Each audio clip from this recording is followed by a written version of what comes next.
お疲れ様です。お疲れ様です。戦前の日本でね、中学校の秀才が進学する高偏差値の三大難関校が日本にあったんだけど、どこだかわかる？東京帝大は入るよね。その手前の段階の話で、旧制高校のうちトップの座を誇った第一高等学校、海軍士官を養成する海軍兵学校、そして、陸軍士官を養成する陸軍士官学校、これら一校、海兵、陸士は少年らにとっての三大難関校にして、将来が約束されるエリート登竜門でもあった。そして、特に日中戦争以降、政党に代わって国内権力を掌握していった帝国陸軍の幹部らは、軒並みこの陸軍士官学校を卒業しており、陸軍士官学校は国の根幹に関わる学校と言っても過言ではなかった。今回は、この陸軍士官学校を解説していこう。なお、当チャンネルのさらにマニアックな動画をアップしているメンバーシップにつきましては本動画の最後にご紹介をしております。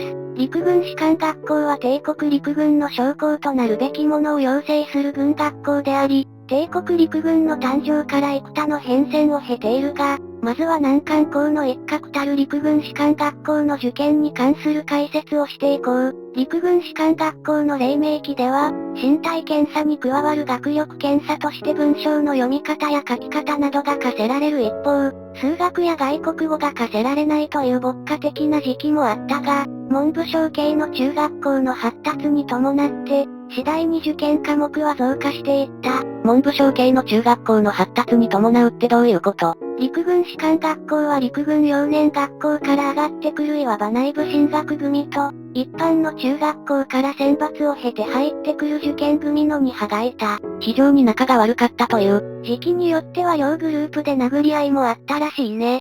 しかし、大東亜戦争が近づくにつれて陸軍士官学校は定員が増員されていき、そういった目立った争いはなくなっていったという陸軍将校の階層もある。戦時色が深まると仲間内で争ってる場合でないという意識が醸成されたのか、シンプルにカリキュラムが短縮されて争う暇が失われたのか、何かしら理由があると思われる。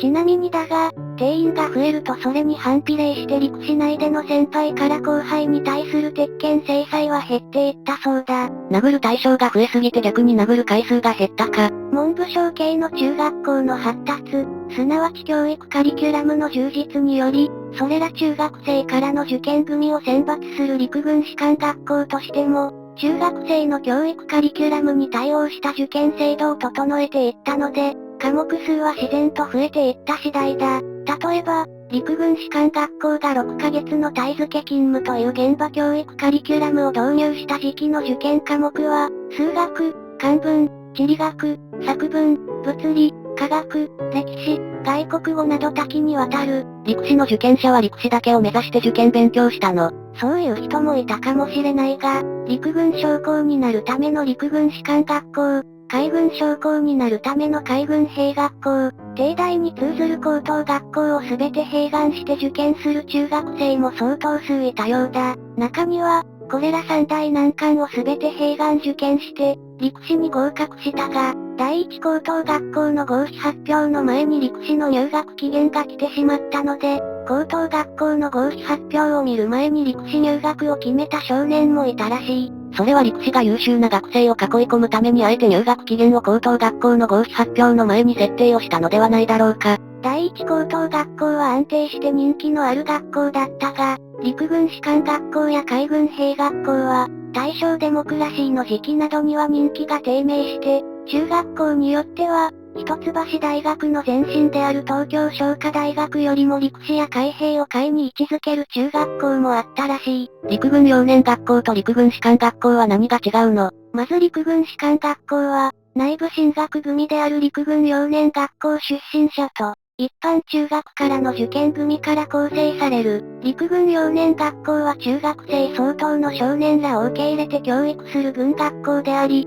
軍学校ではあるものの学科を軽視せずにしっかり中学校相当の学科教育を施していたが、軍学校として軍人精神の寛容を目指す学校だった。そして、陸軍士官学校は、幼年学校出身者らと受験組らに対し、軍人精神の寛容を引き続き行いながら、陸軍将校として必要な軍事専門教育の比重を幼年学校のカリキュラムよりも高めることで、陸軍将校を養成することを目的としていた。軍人精神の官僚って精神教育とかをするの？陸軍士官学校では学科として倫理教育がなされ、軍人の修養、部下に対する心得など軍人的な講義に加え、先祖や親兄弟への道徳など一般的な講義から、時代によっては自由と平和や意志の自由といった、こう言っては差し支えがあるかもしれないが軍部らしからぬ講義まであった。なんで軍部らしからぬ倫理教育があったの？大正デモクラシーの影響や、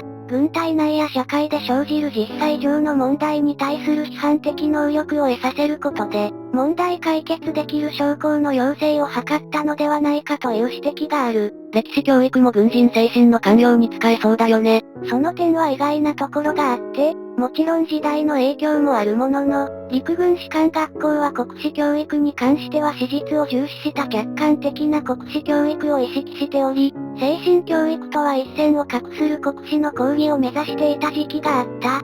繰り返すが時代による面もあるし、陸軍幼年学校では史実だけでなく国体観念を醸成するという理念的な目的も踏まえて国史教育がなされていたという側面もある。そしたら陸軍士官学校は文官の教官が主流だったの？いや、文官の教官ももちろんいたが、それ以上に陸軍士官学校の学生らに重要な影響を与えたのは、訓育を担当する武官教官だった。陸軍士官学校には、幼年学校の生徒官とは異なり、陸軍大尉クラスの中隊長、陸軍中尉クラスの区隊長が配属され、大正期には1区隊に約30名、1中隊は6区隊で構成された。訓育って何？訓育というのは武官教官による軍事教練や精神教育等を指す。陸軍士官学校の教育課程では、学科にも相応の時間が割かれたが、士官養成の軍学校らしく、訓育にも相応の時間が割かれており、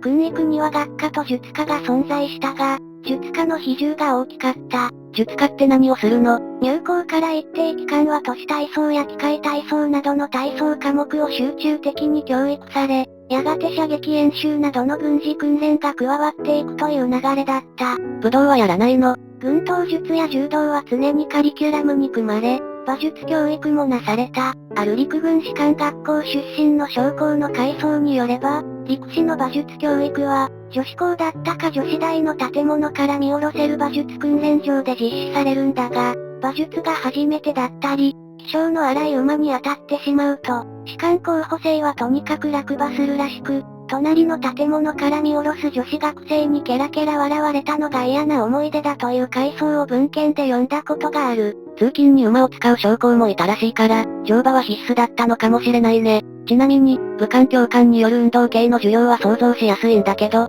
訓育の学科って何をやるの？精神訓話という授業が主たる内容で、その他に陸軍礼式、被服の保存要領、軍隊内務所といった、実務系の科目も多かった。精神訓話って何を誰が話すの？基本的には中隊長が話し、軍人直輸の講義を中心として、国体や軍紀の解説など、陸軍将校の精神を養う科目が目白押しだった。さらに、課外講演として東京帝大の教授や軍医総監などを招聘しての講話、現役の陸軍将校が来校しての講話など、ラインナップを充実させようとしていた陸士の姿勢が伺われる。居眠りをしてた学生もいたかもしれないが、また、この精神訓話は授業だけにとどまらず、全寮制の陸軍士官学校における日常生活の節々においても中隊長や区隊長により精神的な訓戒がなされた。休まる暇がないな。軍人直輸はそんなに大事だったの？軍人直輸、正式には陸海軍軍人に賜りたる直輸だが、これは明治陸軍が相次ぐ内乱や軍内部からの放棄に頭を痛め、軍人における精神的支柱を築くべく起草した軍人訓戒をベースに、山形有友等が完成させた直輸だ。内容は漢文帳に基づき格式高く、逆に言えば難解な部分もあったが、陳は汝ら軍人の大元帥なるぞという有名なフレーズとともに、天皇の統帥権を象徴する軍人精神の徳目を説く直輸で、帝国陸軍ではことのほか重視された。朗読中に噛んだら切腹するんでしょ。全文暗唱とかを強制して軍人直輸の尊重を徹底していた時期もあるやに聞くが、これも時代によって異なり、軍人直輸の全文暗唱なんてしなかったよという時期もあるようだ。陸軍士官学校の中隊長による訓話が軍人精神の官僚を目的にしていたっていうのは分かったんだけど、訓話は具体的にどんな精神教育だったの？ある例だが、陸軍士官学校に入校した少年らに対し、武官教官は精神訓話のために問題を設定し、その問題に対する回答を書面で提出させたそうだ。どんな問題だったの？軍人の本分とは何か、といった問題や、将来いかなる将校にならんとするのか、海外の軍隊と比較して帝国陸軍の特徴たる団結とは何か、といった一要問題が多かった。この一要問題に対する回答案をもとに、武官教官は答案の公表をしながら精神訓話を実施した。軍人の本文を質問する問題が抽象的すぎて模範回答が浮かばないんだが、どんな正解を求めてたの？これはね、様々な答案に対する公表を見ると、アップ主にも正解がわからない部分がある。例えば、軍人の本文とは何かという問いに対し、職務に弁礼すと回答した答案につき、武官教官としては、軍人の忠説に言及していない答案であることは問題だし、あえて厳しく言えば自らの栄達や金儲けのために弁礼するという意味にも解釈できるから、不十分な答案であると公表する。理屈的な正解というよりは何らかの想定答案があるんだろうね。また、軍人の本分とは皇軍の一員として恥じることのない人格を養成することにあると回答した答案につき、言葉を言い換えているだけで削縛の感があると公表する。言われてみれば言い換えと取れなくもないか。さらに、軍人の本文とは天皇陛下を直接お守り申し上げるという答案につき、消極的な印象があり、さも軍人だけの天皇陛下であるという印象を読み手に与え、昔の宮中の武人を想起させるから不適当と公表する。さらに、軍人の本文とは戦時においては戦勝の獲得に努め、平時においては忠説を尽くすという、アップ主としては模範答案的と思う答案についても、公表では、戦時と平時を対照的に見ているのではないかという疑念を生じさせるとして評価は芳しくない。その公表の意味がよくわからない。アップ主なりの公表に対する解釈だが、戦時の戦勝獲得と平時の忠説を並列して書いているから、双方を択一的に見ている。つまり戦時には戦勝獲得しかありえないし、平時には忠説しかありえないと読めるため、戦時も平時も一貫して大事であるはずの忠説をやや軽く見ているのではないか。だからダメだという意味ではないかと思われる。もはや全問答みたいな公表だけどね。また、軍人の本文について軍人直輸の一節を丸暗記して答案化したものについては、ただ文言を暗唱するだけでは生臭坊主と同じであると容赦ない公表をしている。模範回答は存在するのかね？ほとんどの答案が模範回答には至っていないとされ、武官教官は模範回答として、軍人の本文とは精神をもって礼儀を正しくし忠説を尽くすを本文とするという見解を披歴している。その模範答案って軍人直輸の引き写しっぽくない？武官教官としても試行錯誤の跡があって、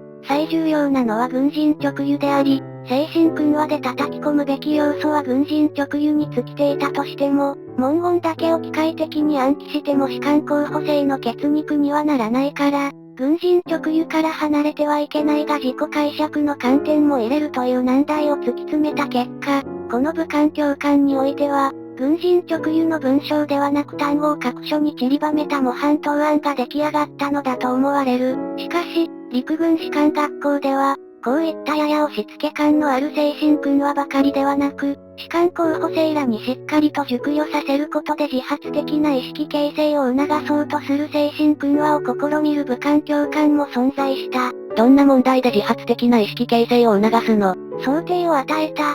すなわち、ある兵隊が忠義を尽くす理由が不明だと悩んでいる状況を仮定し、前提として精神的収容は実行が完了であるが、他方で、理屈をもって部下等に説明し納得させる論理性も必要であるという、実務面も考慮した教えを説く。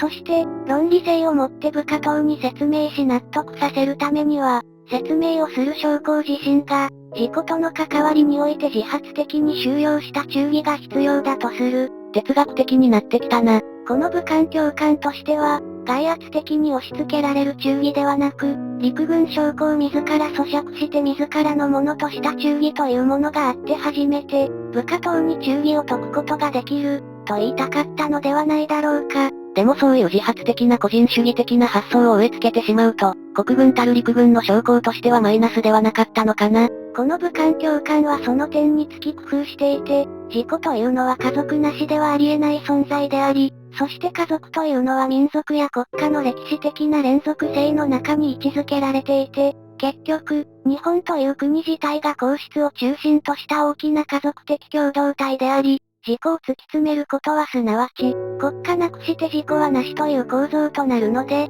忠君愛国や国家社会に対する精神といったものが自然と出てくるはず、という理屈だった。どうやって年下の将校候補生らに精神を教えるのか、試行錯誤したんだろうと思う。さらに工夫があるなと思われるのは、国家なくして自己はなしという両者には不可分の関係があるとして、自己の栄達はすなわち国家の栄達であり、陸軍士官学校の士官候補生が立身出世を夢見て努力するのはすなわち国家のためになることだと説諭し、士官候補生らの奮起を促している。将来の師団長、元帥陸軍大将にという野心は、少年を学科と術科と精神訓話に駆り立てたろうな。出世主義の弊害も同時に生み出したのだろうか。さらに、陸軍士官学校は士官候補生らの意欲を駆り立てる別の手段も持っていた。それはどんな手段？士官候補生は天皇陛下や皇室と近い関係にあるという名誉心だ。陸軍幼年学校と同様に、陸軍士官学校においても、校長や幹事、教官たちは、士官候補生らに対し、他の民間人とは異なり、天皇陛下や皇室と近い位置に士官候補生らはいることを強調し、同人らを鼓舞していた。物理的に距離が近いということ。特別大演習なんかで天皇陛下による閲兵を間近に受けることのできる栄誉という意味では、物理的な近さもあったし、さらに言えば、皇族の男子は当時、明治天皇のおぼし飯により陸軍か海軍の軍人になるようにという不分率があったから、入校期によっては同級生に皇族がいるというのも名誉感情を刺激する事情だっただろう。また、陸軍士官学校の卒業式には天皇陛下が臨行し、成績優秀者には恩師の銀時計が可視されるというのも、士官候補生らが厳しい学校生活を乗り切る糧になったかもしれない。そうすると点取り競争が激しかったのかな。実質的にはそうなんだが、少々複雑なところもあって、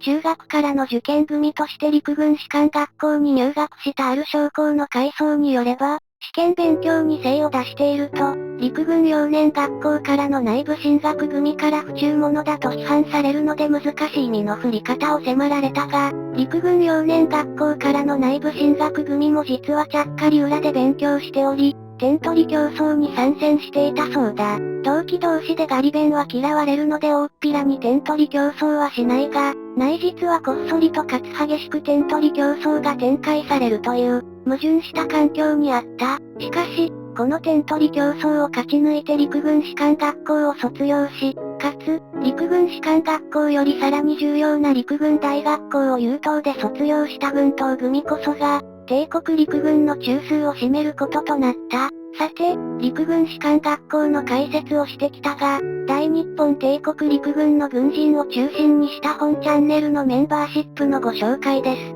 メンバーシップって何を得られるの？画面にあるバッジの使用、メンバー限定の動画が視聴できるなどの特典があります。動画はアップ主が一般公開を躊躇するマニアックなものを今後もアップしていく予定です。ちなみに、最近メンバー限定にアップしている動画は、大本営情報参謀掘り映像、マッカーサーとの対決、陸軍の諜報謀略秘密資金、機密費、電撃陸軍大臣と呼ばれた男、東条英機、商社マンになった大本営参謀、瀬島雄三、大日本帝国海軍、大陸と洋爆撃作戦、戦時下の支配関係、軍部と官僚の攻防、東条英機、派閥構想編、鈴木貫太郎、魚雷の攻防日清戦争編、東条英機、左遷編、軍事参議院、天皇の軍事顧問集団、笑顔の軍人宰相桂太郎などです。直近の動画は、大日本帝国陸軍において敏腕の情報参謀だった堀映像が、マッカーサー率いる米軍と激突するフィリピンの方面軍の情報参謀として、米軍の上陸時期、上陸地点や兵力量を予測して見事に的中させ、マッカーサーの考えを読む男という意味でマッカーサー参謀と恐れられたフィリピン防衛線を中心に解説をしております。さらに、陸軍の諜報や謀略工作の重要な資金源として活用された機密費の解説動画は、機密費をめぐる陸軍と大蔵省との攻防、さらには機密費をどのような謀略工作に支出するのか、謀略専門の参謀と機密費を所管する軍政専門の軍人との駆け引き等を解説しております。詳しくは画面下の概要欄にあるメンバーになるというボタンを押しますと詳しい紹介動画を見ることができます。ちなみにボタンを押してもすぐメンバーに申し込むことにはならず、紹介動画が流れるのみですのでご安心ください。また、概要欄の URL をクリックしても紹介動画を見ることができます。ここまで見てくれた人、ありがとう。秋田号を引き続きご愛顧ください。